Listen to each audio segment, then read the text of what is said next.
আবারও সেই বিএনপির পুরনো সন্ত্রাসের রাজনীতি বেরিয়ে এনেছে, আবারও খুনের রাজনীতি বেরিয়ে এনেছে।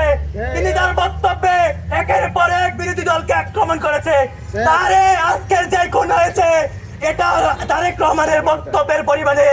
তা তিনি এই পরিকল্পনা তিনি বলেছেন I have a plan, we have a plan. আমরা দেখেছি আজকে তিনি তার প্ল্যান বাস্তবায়ন করেছে আমাদের ভাইকে খুনের মধ্য দিয়ে প্ল্যান বাস্তবায়ন করেছে। তিনি সরকারে আছে, আমরা বুঝে নিয়েছি এই লন্ডনের বসন্তী, এই লন্ডনের তারেক বসন্ত বাংলাদেশে খুনের রাজনীতি আনবে, বাংলাদেশে আবার সেই হাওয়া ভবন ফিরিয়ে আনবে, আমাদের দেশকে আবার অস্থিতিশীল করবে।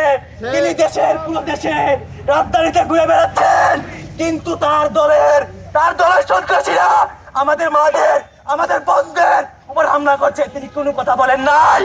আমাদের ভাইদের উপর আক্রমণ করেছে, তিনি কোনো কথা বলেন নাই। তিনি আছেন ফ্যামিলি কার্ড নিয়ে, তিনি আছেন মিথ্যা কৃষক কার্ড নিয়ে।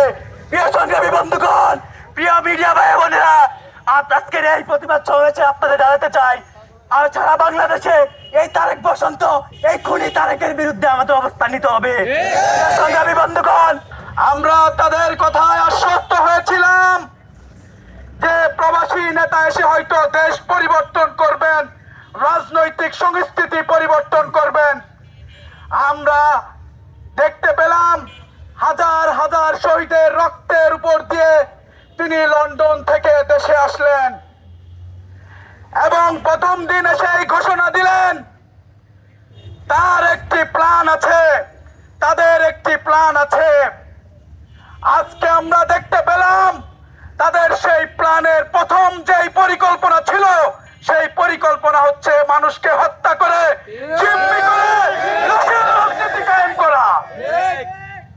আমরা স্পষ্ট করে বলে দিতে চাই, এদেশ থেকে লাশের রাজনীতি 5 আগস্টে আমরা বন্ধ করেছি। আপনারা যে এই লাশের রাজনীতি শুরু করতে চাচ্ছেন, বাংলার মানুষ এই লাশের রাজনীতিকে প্রত্যাখ্যান করেছে এবং বাংলাদেশের মানুষ স্বপ্ন দেখছে, নতুন রাজনীতির স্বপ্ন দেখছে, নতুন রাজনৈতিক সংস্কৃতির স্বপ্ন দেখছে। আপনারা যদি এই নতুন রাজনৈতিক সংস্কৃতির বিরোধিতা করেন, বাংলার মানুষ 12 তারিখের দাঁত ভাঙা জবাব ইনশাল্লাহ দেবে। আপনারা যে হত্যা করে মানুষকে জিম্মি করে ক্ষমতার যেই মসনদে বসতে যাচ্ছেন, এই আশা বাংলার মানুষ আপনাদের পূরণ হতে দেবে না। সংগ্রামী বন্ধুগণ, আমরা দেখতে পাচ্ছি বাংলার আকাশে নতুন এক সন্ত্রাসী গোষ্ঠীর পয়দা হয়েছে। এই সন্ত্রাসী গোষ্ঠীকে রুখে দিতে হলে আমাদেরকে ঐক্যবদ্ধ থাকতে হবে।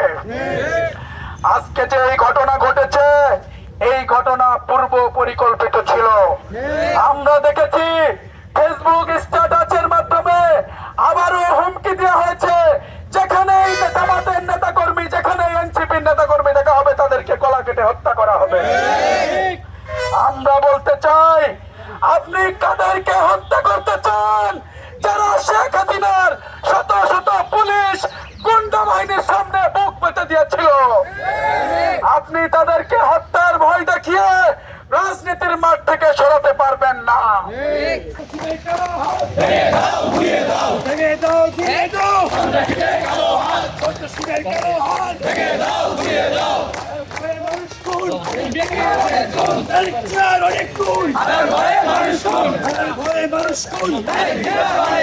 মানুষ